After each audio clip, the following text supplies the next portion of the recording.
কবির জন্ম আমার কাছে সকালবেলায় শুরু হয় আর রাত্রিবেলায় অস্ত যায়। প্রত্যেক দিনই তার জন্মদিন আমার কাছে, তবুও তাকে বিশেষভাবে স্মরণ করা। তো রবীন্দ্রনাথ বিভিন্ন ধরনের কবিতা যেমন লিখেছেন, তেমনি তার জীবনের রসিকতাও কিছু কম ছিল না। সেরকম একটি রসিকতার কথা মনে পড়ছে। সাহিত্যিক বনফুল তার ভাই বিশ্বভারতীতে পড়তে গেছে, তো কোথা থেকে শুনেছে যে রবীন্দ্রনাথ কানে কম শোনেন। রবীন্দ্রনাথের সাথে বনফুলের ভাই দেখা করতে গেছে। রবীন্দ্রনাথ বলছেন, তুমি কি বলাই বাবুর ভাই কানাই? ও বলছে, আগে না, আমি বলাই বাবুর ভাই অরবিন্দ। হ্যাঁ হ্যাঁ, আমার সত্যিই ভুল হয়ে গেছে, আসলে তোমার নাম অরবিন্দ না হয়ে সানাই হওয়া উচিত ছিল। একটি কাহিনী মনে পড়ছে। রবীন্দ্রনাথ যখন অসুস্থ, তখন ভক্ত সৌমেন্দ্রনাথ এসে বলছেন, ঠাকুর আপনি তাড়াতাড়ি সুস্থ হয়ে উঠবেন, দেখবেন আপনার শতবার্ষিকী আমরা পালন করব। রবীন্দ্রনাথ গম্ভীর হয়ে উত্তর দিলেন, আমার 25 টাকার শখ নেই।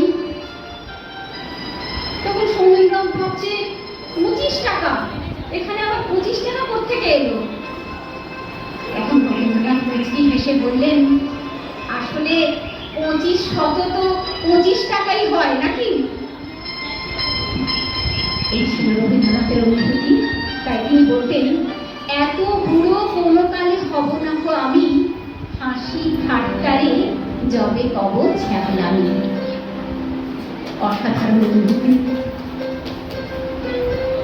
আজ রবীন্দ্রনাথের একটি কবিতা খুব মনের মধ্যে গুনগুন করে উঠছে। আমি আমার চেতনার রঙে পালন হলো সবুজ, চুনি উঠল রাঙা হয়ে। আমি চোখ ফেললুম আকাশে, জ্বলে উঠল আলো পূবে পশ্চিমে। গোলাপের দিকে চেয়ে বললুম,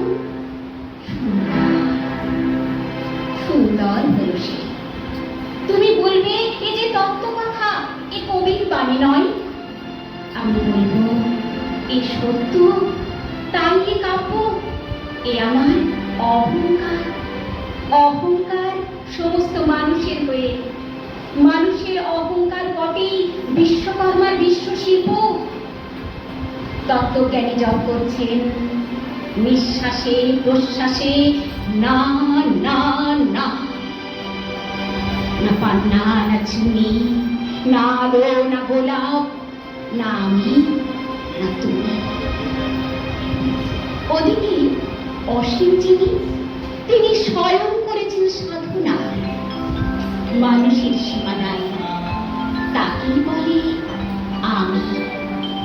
সেই আমির গহনে আলো আধারে ঘটল সঙ্গম, দেখা দিল রূপ, জেগে উঠল রস, না কখন ফুটে উঠে হলো হা।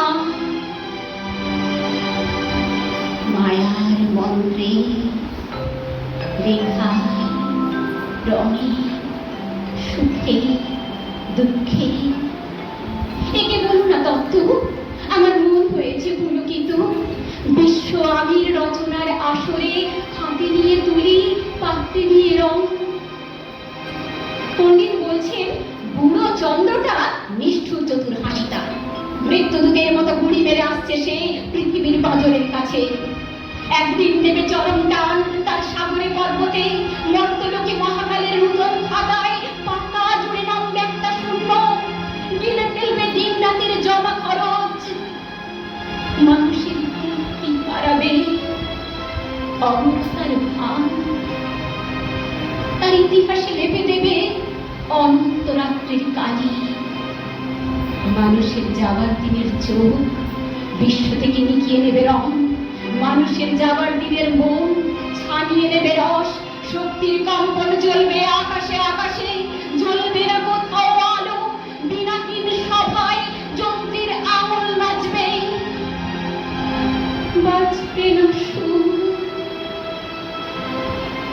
সেদিন কবিত্বহীন বিধাতা একা রবেন বসে, নীলিমাহীন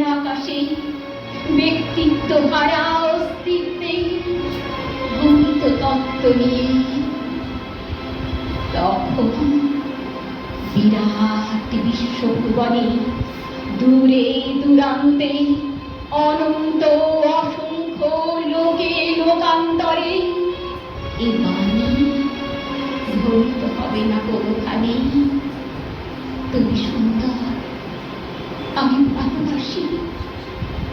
বিধাতা কি আবার বসবেন সাধনা করতে? যুগ যুগান্তর ধরে প্রলয় সন্ধ্যায় জপ করবেন। কথা কম